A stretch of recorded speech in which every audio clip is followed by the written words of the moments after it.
waaqayyo bakka fi haala jirtanitti isiniif haa baay'atu. Kabajamtootaa fi jaallatamtoota hordoftoota chaanaalii kootii akkam jirtu nagaa keessanii. Ani nagaa kootii gooftaa nagaa keenya baay'iseef galanni guutuu naa ta'u. Isinillee nagaan keessan eegamaa akka ta'e nan amana. Anis nagaan koo eegamaadha. Baga nagaa keessan taataniin isiniin jedha. Obboloonni haaraa gara chaanaalii kootii dhuftan baga nagaan dhuftaniin isiniin jedha. Isiniin jaalladha, isinan kabaja. Akkasuma immoo chaanaalii koo like subscribe gochuudhaan maatii koo ta'a. Viidiyoo asiin darban akka irraa barattan akka itti gammaddan nan amana. Kanaaf immoo hiriyoota keessaniif sheerii godhaan isiniin jedha.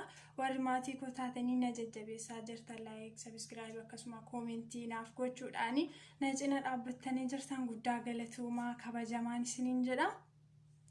Yeroo hundumayyuu waan isin fayyadu irraa barattu jedhee yaadu isiniif dhiyeessa. Namni akkuma bifti isaa uumamaan garagar ta'e yaadni kallattiin inni itti yaadus garagaraadha jechuudha. Kanaaf immoo yaada garagaraa kana gaafa walitti fidatee waliif qoodee kamtu karaa sirrii isa ta'ee fi isa sirrii qajeelaatirra wal buusa jechuudha. Namni qofaa isaatti gaafa yaadu yaadi isaa sirriidhumatti fakkaachuu danda'a. Nama isa kan biraatiif immoo sirrii yeroon itti ta'uu dhiisuu jira jechuudha. Kanaaf waliitiin haasa'ee namni wal dhaggeeffatee wal hubatee waliitiin mari'atee gaafa jedhu immooti isa sirriitirra dhufa jechuudha. Dogongorarraallee in fagaataa deema, xiqqaataa deema, dogongorri kufaatiin xiqqaataa deema. Kanaatiif iyyuu anillee amma yaada koo keessa bule yeroon isiniif qoodutti isin immoo irratti hirmaattanii yaadi sun ani isiniif dhiyeessu sirriidha jettanii isa keessa keessan jiru kana wal madaalchistanii kamtu sirrii akka ta'eef sirrachuu yeroo qabutti sirreeffattanii anis immoo yaada keessan irratti hundaa'ee yaada koo sirreeffachuu nan danda'a jechuudha. Kanaaf wal gorsuun immoo wal jajjabeessuun gaariidha. Kufaatiirraa wal oolchuuf sirrii ta'a jechuudha. Kanaatiif maatii koo ta'a dhaggeeffadhaa, hiriyoota keessaniif sheerii godhaan isiniin jedha.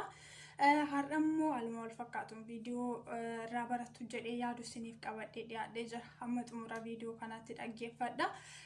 Yeroo baay'ee kan inni irratti hojjedhu isiniif dhiyeessu barsiisa hafuuraa irratti wal qabateetu kutaa macaafa qulqulluu keessaa amma fuula waaqayyoo na gargaare isiniif dhiyeessa. Akkasumas immoo darbee hubannoo waliigalaa kan ta'e amma yaada kooti hubannoo kooti irratti hundaa'ee isiniif dhiyeessa.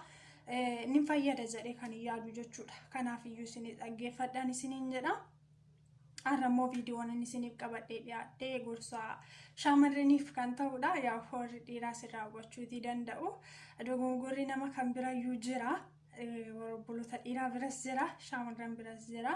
Isa kana immoo wal qabatanii waliitiin dogongorurra tokko yoo dogongora sanarra fooyya'aa deeme jechuun of eeggannoo gochaa yoo adeeme dogongorri nama kamirraayyuu amma tokko fagaachaa deema jechuudha, xiqqaachaa deema.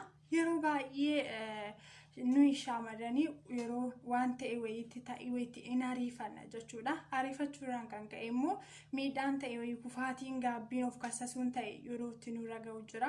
Onuma fi keenya yaadnee goone yookiin jaalannee goone irratti miidhamnee immoo deebinee itti gaabbinu namoonni kan biraallee fakkeenya nu fudhatan baay'ee isaatu jira jechuudha.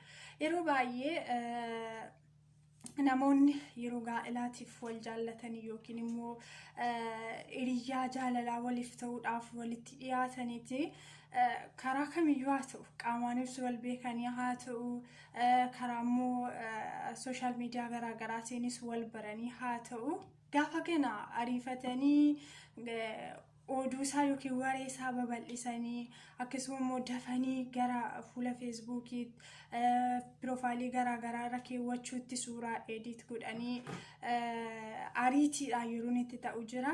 Yeroo muraasa booda immoo wanti sun ta'ee argamuu dhiisuu danda'a jechuudha. Akka yaadametti akka haasa'ametti ta'uu dhiisuu danda'a. Ta'uu dhiisuu isaa kanaan immoo yeroon deebi'ee laphee nama baay'eetti gaddu jira jechuun isa dura jedhee darbe sanaa isa dura godhe sananitti yeroon gaabbinu wayii jira jechuudha.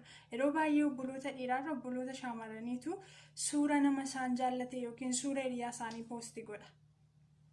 Profaayilii irra kaawwataa, hiriyaa isaaniitti daddabarsee odeessaa, ammam akka inni jaallatu maal akka wajjin haasa'an illee dhuguma jechuudha. Namoonni bahanii sooshaal miidiyaa irratti feesbuukii irratti odee haasawatan jiru jechuudha.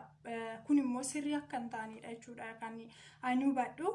Yeroo baay'ee rakkoo afaan keessa jiraatee utuu hin ta'in namoota baay'eedhaaf laayikillee hin godhuuf jechuudha. Calliseetu manni darbaa sirrii miti jechuudha. Ammamiyyuu namatti jaallachuu waan jiru, gaa'elaaf wal barbaaduu waan jiru, walitti dhiyaachuu waan jiru, kun waan haaraa miti rakkoo hin qabu jechuudha. Baanii baay'ee saabbuggii goonee ho'isuuttis yoo baanne rakkoo hin qabu jechuun amma jaalala qabnuu fi hiriyaa keenya sanaa fi feesbuukii irratti namoota baay'eetti himnee hiriyoota keenya baay'eetti himnee miti kan nuti ibsinuu fi nama sanatti yoo ibsine iyyuu hin gahaadha inni iyyuu hubachuu danda'a. Lakki immoo garuma uummata baay'eetti naa baasii yoo jedhe rakkoon akka jirudha jechuudha kan hubatamuu qabu. Kanaaf yeroo baay'ee yeroo hiriyoota keenyattis baay'inaan odeeffannu gaarii ta'uu dhiisuu mala jechuun namni akka har'a yaadanitti yookiin akka har'a arganitti ta'ee argamuu dhiisuu danda'a maluma namaati kun.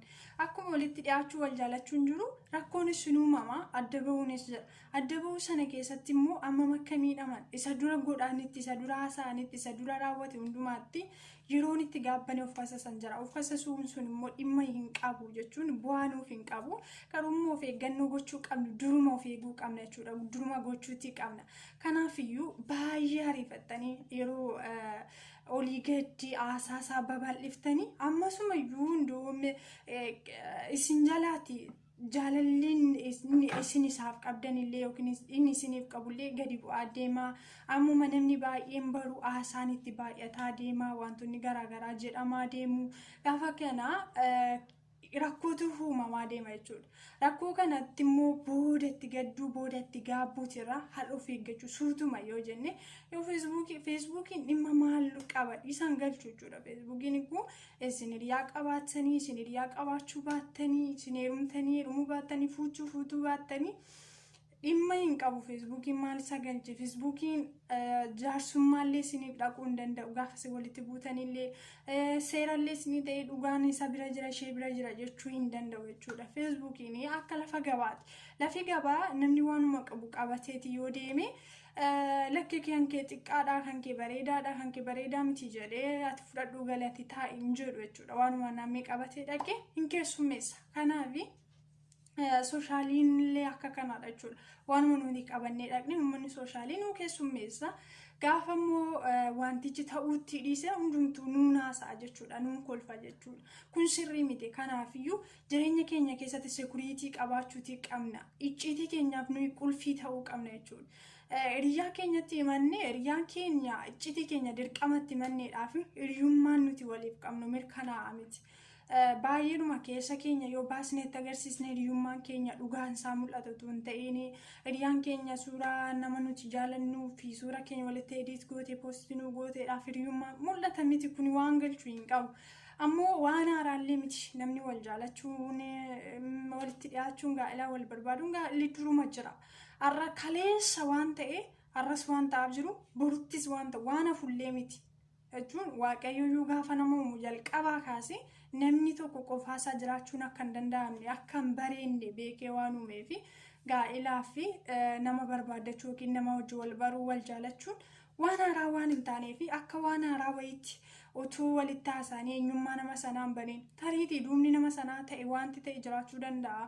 Nuyi isa kana hin beeknu baagiraawundii namaa osoo nu hubatiin immoo dafnee dhuma sanni nutti dubbatu isa isheen nutti dubbatu yoo nana gareedhaan gowwoomfamne dafnee gara uummata baay'eetti gara baay'ee saasaa babal'isuutti otoo dhiyeessuutii baanne baay'ee gaariidha jechuudha. Nuyi miidhaarraa nu hambisu.